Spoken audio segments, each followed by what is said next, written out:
Sean bienvenidos a este nuevo tema de causas del movimiento. Bien, para empezar, debemos entender que el movimiento siempre tiene el porqué.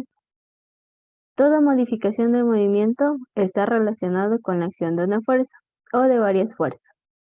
Entonces, para comprender estas causas del movimiento, vamos a analizar las leyes de Newton con esa pequeña imagen. La primera ley de Newton hace referencia a la ley de la inercia. La ley de la inercia dice que las cosas seguirán haciendo lo que estaban haciendo a menos que se les dé un golpe. Si estaban en reposo, se mantienen en reposo, o en este caso, si cambiamos y aplicamos una fuerza, se va a mover en velocidad constante, es decir, no hay aceleración. La segunda ley de la Newton expresa la relación de la fuerza y la aceleración. Si aplicamos una fuerza a un objeto, puede ser que se le empuje o un jalón, y este objeto tiene una masa. Va a cambiar su estado de reposo y va a tener un movimiento. Y ese movimiento va a generar una aceleración. Esa aceleración no va a depender solo del objeto, sino también de la masa, en este caso, de lo que estamos aplicando a la fuerza. La última ley expresa la acción y la reacción.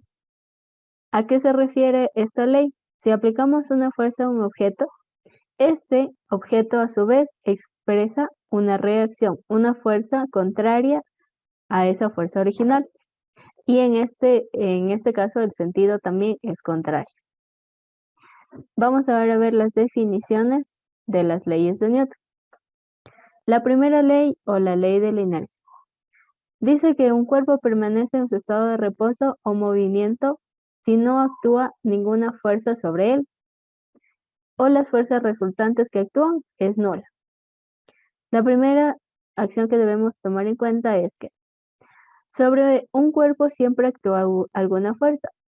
Puede ser el peso, el rozamiento, la normal, cualquier fuerza. Pero la resultante de todas las fuerzas que actúan sobre este cuerpo es nula, o lo equivalente a que no actúa ninguna fuerza. La segunda que debemos tomar en cuenta es que para que un cuerpo mantenga ese movimiento rectilíneo, debe actuar una fuerza que neutralice la fuerza de rozamiento. La segunda ley de Newton, o la ley fundamental de la dinámica, dice que si sobre un cuerpo actúa una fuerza resultante, en este caso F, ese cuerpo va a adquirir una aceleración y es directamente proporcional a la fuerza aplicada. Entonces, la fuerza es directamente proporcional a la aceleración. Si transformamos esta proporcionalidad a una igualdad, la constante que vamos a encontrar aquí va a ser la masa del cuerpo. Entonces, obtenemos la fórmula que fuerza es igual a masa por aceleración. Si la fuerza resultante sobre el cuerpo es cero, la aceleración también cero. Y cambiaríamos a la primera ley de Newton, donde la sumatoria de fuerzas es cero. Pero si la fuerza resultante es distinta de cero, la aceleración tiene esta misma dirección y sentido que la fuerza resultante. Vamos a ver con unos ejemplos estas dos leyes de Newton. Entonces tenemos primero que vamos a calcular la fuerza que debe comunicarse a un cuerpo de 300 kilogramos de masa para que se deslice por el suelo con velocidad constante y teniendo en cuenta que el coeficiente de rozamiento es 0,3. Entonces, vamos a dibujar un cuerpo.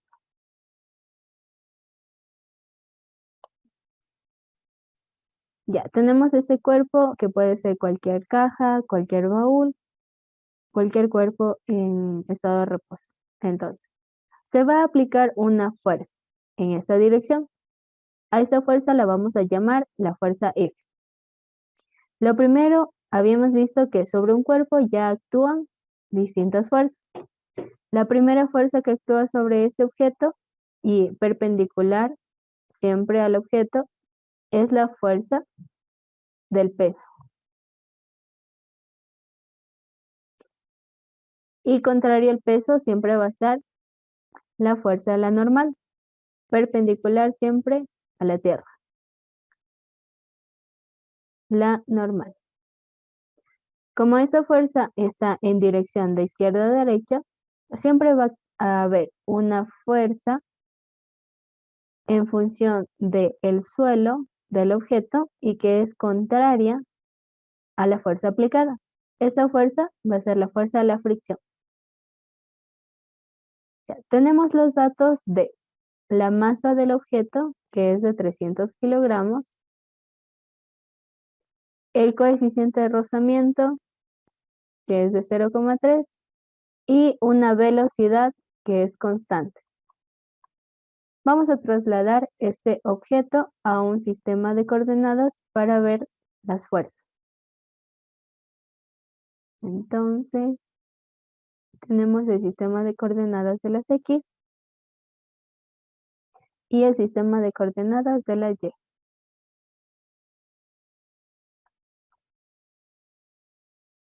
Trasladamos lo que tenemos en la gráfica al sistema de coordenadas y tendríamos las figuras de hacia arriba en el eje de la Y tenemos primero la normal perpendicular al objeto.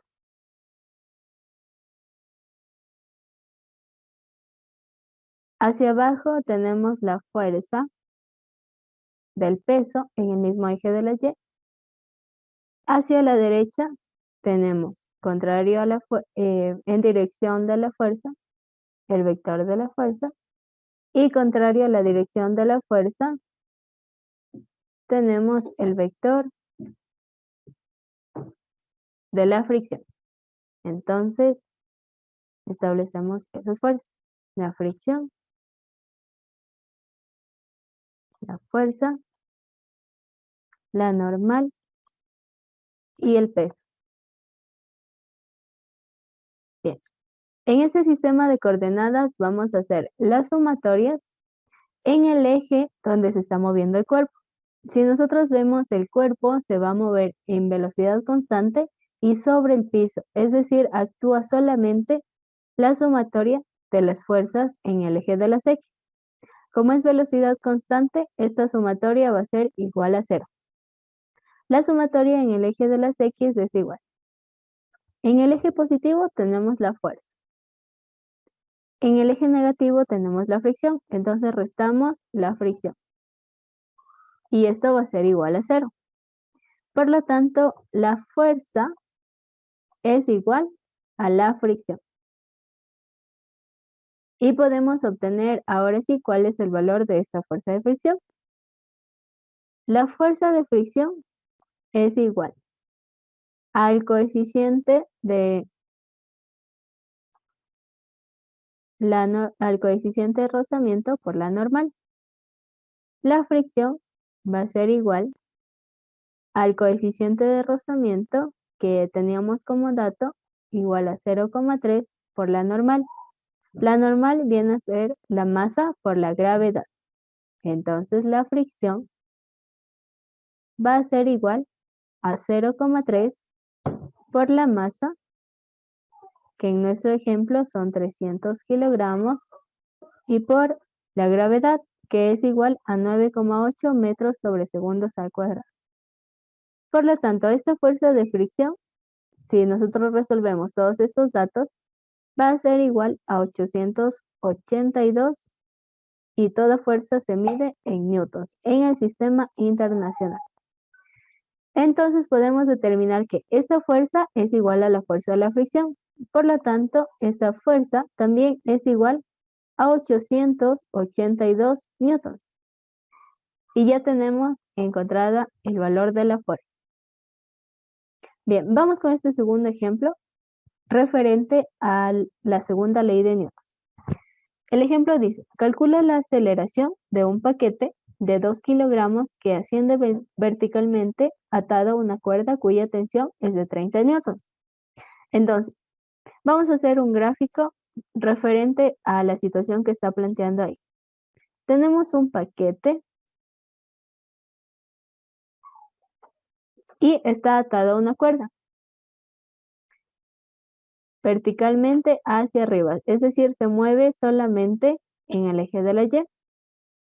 Hacia abajo ya sabemos que está actuando el peso, entonces vamos a trasladar este dibujo a un sistema de coordenadas. Hacia arriba, en este caso tenemos la fuerza de la tensión y como dato adicional tenemos la masa y el valor de esta tensión. Entonces vamos a decir que la masa es igual a 2 kilogramos y el valor de la tensión son 30 newtons. Trasladamos a un sistema de coordenadas en el eje de las X y en el eje de la Y. Bien, tenemos primero que hacia arriba está la tensión, hacia abajo tenemos el valor del peso. Como solo se mueve verticalmente, no necesitamos nada de datos en el eje de la X. Y podemos decir que hacia arriba está la tensión y hacia abajo está el peso. En este caso ya nos pide calcular la aceleración. Entonces podemos decir que la sumatoria de fuerzas en el eje de la Y ya no es igual a 0, sino tenemos igual a la masa por la aceleración. Recordando que la fuerza es igual a la masa por la aceleración. La sumatoria de fuerzas en el eje de la Y, reemplazamos estos valores. En el eje positivo tenemos la tensión y en el eje negativo tenemos el peso. Entonces restamos el valor del peso. Esto va a ser igual a la masa por la aceleración. Adicionalmente, el peso es igual a la masa por la gravedad. Y esto va a ser igual a la masa por la aceleración. Ahora sí podemos reemplazar los datos. La tensión, en nuestro ejemplo, tenía un valor de 30 newtons. Entonces sería 30 menos la masa, que en nuestro ejemplo era igual a 2 kilogramos, por la gravedad de 9,8 metros sobre segundos. Y esto va a ser igual a 2 por la aceleración. Finalmente vamos a despejar esta aceleración. Tendríamos que este 2 que está multiplicando pasarle a dividir al primer miembro de esta igualdad. Todo esto entre 2 y va a ser igual a la aceleración. Si resolvemos todos estos datos que tenemos aquí, la aceleración es igual a 5,2 metros sobre segundos al cuadrado. Y ya tenemos la aceleración de este objeto. Ahora vamos a finalizar con la tercera ley de Newton o principio de acción y reacción. Esta ley de Newton dice que si un cuerpo ejerce una fuerza, una primera fuerza sobre un cuerpo, este a su vez ejerce sobre el primero una segunda fuerza, con el mismo módulo y dirección, pero en sentido contrario. Entonces, la fuerza 1 y la fuerza 2 son llamadas leyes de fuerzas de acción y de reacción. Aunque estas fuerzas son opuestas, no se anulan mutuamente. ¿Por qué? Porque se ejercen en cuerpos distintos y adicionalmente recalcando que están en sentido contrario. Bueno, revisemos el ejemplo que nos plantea aquí. Dice, dibuja la fuerza del peso de una persona y su fuerza de reacción e indica sobre qué cuerpos están aplicadas. Tenemos aquí el planeta. Entonces, una persona está en el planeta y vamos a dibujar el peso de la persona. El peso siempre perpendicular hacia la Tierra. Entonces, en esta partecita tenemos dibujado el peso de la persona. Y adicionalmente tenemos que siempre desde el eje, el centro de la Tierra va a estar la fuerza perpendicular. La fuerza en este caso de reacción, esta fuerza 2 que se ejerce desde la Tierra hacia la persona. Y ahí están aplicadas la fuerza 1-2 desde la persona y la fuerza 2-1 desde el centro de la Tierra, la fuerza de acción y la fuerza de reacción. Y tendríamos hasta ahí las causas del movimiento. No se olviden de suscribirse para recibir las notificaciones de las siguientes clases referente a física. Muchas gracias.